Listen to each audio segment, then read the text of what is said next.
Welcome to my mini vlog. Ngayon ko na nga lang po pinagpatuloy ang aking pagbablog. Kita nyo po yung hugasan namin, napakatambak na at kita nyo rin dito sa labas. Pumasok nga muna ako sa kwarto namin dahil maglilinis ako dito. Inano ko nga lang tong kortina na to para masilayan naman ng araw yung kwarto namin. Wala naman pong masama kung itutuloy ko ang aking pagbablog. Kahit maraming basher, ipagpapatuloy ko pa rin ho ito.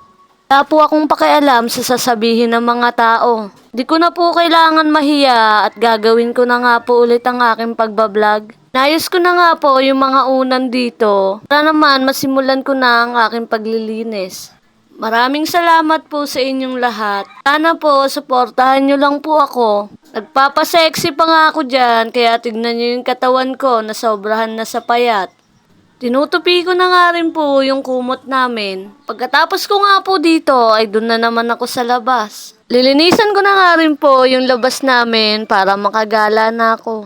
Charis! Salamat nga po sa mga nagbo-view ng vlog ko. At ngayon po ay pagpapatuloy ko na siya. Sana po lagi lang po kayong nakasuporta sa akin. Kahit ganito lang po yung buhay namin ay proud na ako doon. Proud ako sa kung anong meron sa amin. Magpapakyut pa nga ako dyan, pero hindi na talaga makuha ng camera. Tutupiin ko na nga rin po yung mga damit dito sa may higaan namin. Pasensya na po kayo at ganyan lang yung kwarto namin. Po ako mahihiyang ipakita sa inyo ang bahay namin. Di rin naman po ako maarte dahil naman po lumaki rin ako sa hirap.